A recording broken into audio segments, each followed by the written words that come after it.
29 अगस्त 1831 को ब्रिटिश वैज्ञानिक Michael Faraday ने विद्युत चुंबकीय प्रेरण इलेक्ट्रोमैग्नेटिक इंडक्शन की खोज की, जो एक ऐसा सिद्धांत है जिसके अनुसार बदलते चुंबकीय क्षेत्र में एक विद्युत चालक के पास विद्युत धारा करंट उत्पन्न की जा सकती है। इस महत्वपूर्ण खोज ने फैराडे के प्रेरण के नियम को स्थापित किया, जिसने विद्युत जनरेटर और ट्रांसफार्मर जैसे विद्युत उपकरणों के विकास की नींव रखी। ये कैसे काम करता है?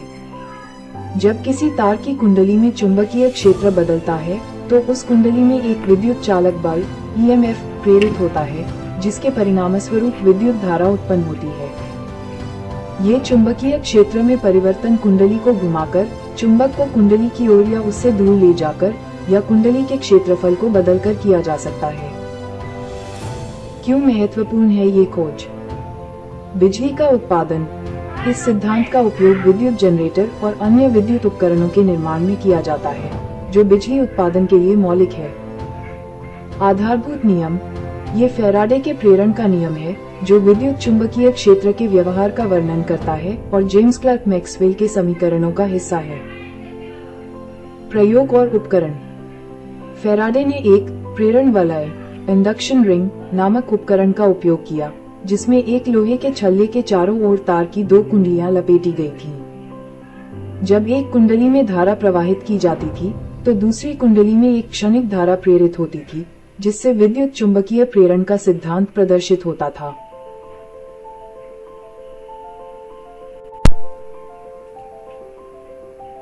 उनतीस अगस्त 2012 की रिपोर्ट के अनुसार यह एक संदर्भ था कि AT&T ने न्यूयॉर्क स्थित अपने रेडियो स्टेशन WEAF पर 90 साल पहले पहला रेडियो विज्ञापन चलाया था, जिससे प्रसारण के आर्थिक ढांचे में बदलाव आया।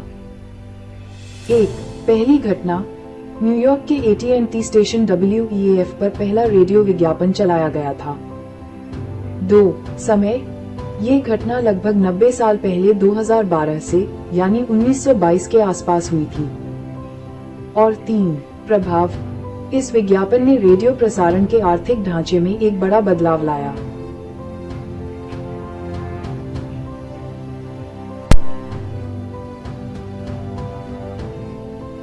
उनतीस अगस्त 2003 के दिन की दो प्रमुख घटनाएं थीं। एक और कोलंबिया अंतरिक्ष यान हादसे के लिए नासा की त्रुटिपूर्ण कार्य संस्कृति को जिम्मेदार ठहराया गया था, और दूसरी ओर इराक के पवित्र शहर नजफ में एक आत्मघाती हमले में शिया नेता समेत 75 लोगों की मौत हुई थी।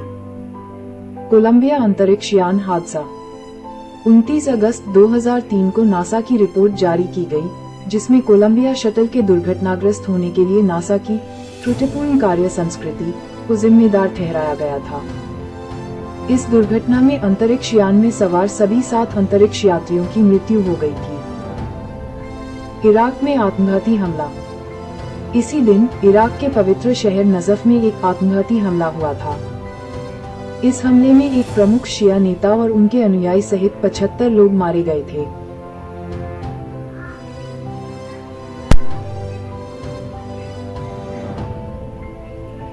वनूकोवो एयरलाइंस की उड़ान 2801।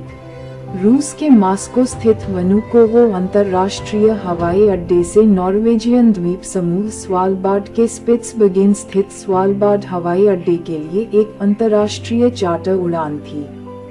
29 अगस्त 1996 को 10 घंटे 22 मिनट 23 सेकंड चेस्ट पर इस उड़ान को संचालित करने वाला एक टुपोलेव Tu-154M स्वालबार्ड हवाई अड्डे के अंतिम दृष्टिकोण के दौरान ओपेराफ्जिलेट में जमीन से टकरा गया। विमान में सवार सभी 141 लोग, 11 चालक दल के सदस्य और 130 यात्री, जिनमें से 3 बच्चे थे, मारे गए, जिससे यह नॉर्वेजियन इतिहास की सबसे घातक विमानन दुर्घटना बन गई। 2. ये दुर्घटना छोटी छोटी नेविगेशनल त्रुटियों की एक श्रृंखला का परिणाम थी, जिसके कारण टक्कर के समय विमान दृष्टिकोण केंद्र रेखा से 3.7 किलोमीटर 2.3 मील 2.0 नॉटिकल मील दूर था। पंजीकरण संख्या RA 85621 वाला वनूकोवो एयरलाइंस का विमान रूसी सरकारी कोयला खनन कंपनी आर्कटिक उगोल द्वारा रूसी और यूक्रेनी श्रमिकों को स्वालबार्ड के बेरेंट्सबर्ग और पिरामिडेन कस्बों तक ले जाने के लिए किराए पर लिया गया था। ये दुर्घटना 2 साल बाद आर्कटिक उगोल द्वारा पिरामिडेन को बंद करने का एक प्रमुख कारण बनी। इस दुर्घटना की जांच नॉर्वे के दुर्घटना जांच बोर्ड ने अंतर्राज्यीय विमानन समिति की सहायता से की और इसे ओपेराफ्जल दुर्घटना नॉर्वेजियन ओपेराफ्जल उल्केन के नाम से जाना गया। दुर्घटना के बाद पीड़ितों के परिवारों के लिए मुआवजे की मांग को लेकर कई मुकदमे दायर किए गए। 29 अगस्त 1842 को ग्रेट ब्रिटेन और चीन के किंग राजवंश ने प्रथम अफीम युद्ध को समाप्त करने वाली नानकिंग की संधि पर हस्ताक्षर किए थे। इस संधि के तहत चीन को क्षतिपूर्ति का भुगतान करना पड़ा, हांगकांग द्वीप को ब्रिटिशों को सौंपना पड़ा और कैंटर प्रणाली को समाप्त करके 5 संधि बंदरगाहों पर विदेशी व्यापार की अनुमति दी गई। इस संधि के बाद चीन को विदेशी व्यापार में वृद्धि, मुआवजा और हांगकांग के समर्पण के लिए मजबूर होना पड़ा। नानकिंग की संधि के मुख्य बिंदु। 1. युद्ध समाप्त। ये संधि 1839-1842 तक चले प्रथम अफीम युद्ध को आधिकारिक तौर पर समाप्त करने वाली शांति संधि थी। 2. क्षेत्रीय रियायतें। चीन को हांगकांग द्वीप को ब्रिटिशों को सौंपना पड़ा। 3. व्यापार में बदलाव। कैंटर प्रणाली को समाप्त कर दिया गया, जिससे व्यापार सीमित बंदरगाहों तक सीमित रहने के बजाय 5 नए संधि बंदरगाहों पर विदेशी व्यापार की अनुमति मिली।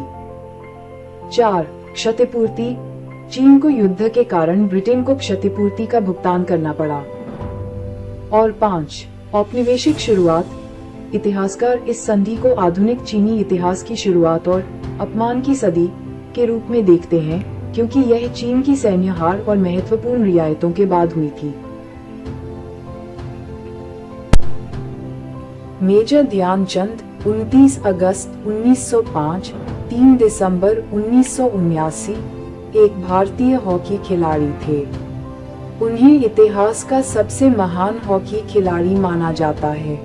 वे अपने असाधारण गेंद नियंत्रण और गोल स्कोरिंग के लिए जाने जाते थे। साथ ही उन्होंने 1928, 1932 और 1936 में 3 ओलंपिक स्वर्ण पदक जीते, उस दौर में जब भारत हॉकी में दबदबा रखता था। ध्यानचंद का प्रभाव इन जीतों से भी आगे तक फैला, क्योंकि भारत ने 1928 से 1964 तक 8 में से 7 ओलंपिक में हॉकी स्पर्धा जीती। अपने शानदार गेंद नियंत्रण के लिए हॉकी के जादूगर के रूप में जाने जाने वाले चंद ने 1926 से 1949 तक अंतर्राष्ट्रीय स्तर पर खेला, जहां उन्होंने अपनी आत्मकथा गोल के अनुसार 185 मैचों में 570 गोल किए और अपने पूरे घरेलू और अंतर्राष्ट्रीय करियर में 1000 से ज्यादा गोल किए। बीबीसी ने उन्हें हॉकी में मोहम्मद अली के समकक्ष कहा था। भारत सरकार ने 1956 में चंद को भारत के तीसरे सर्वोच्च नागरिक सम्मान पद्म भूषण से सम्मानित किया। उनके जन्मदिन 29 अगस्त को भारत में हर साल राष्ट्रीय खेल दिवस के रूप में मनाया जाता है। भारत का सर्वोच्च खेल सम्मान मेजर ध्यानचंद खेल रत्न पुरस्कार उनके नाम पर रखा गया है।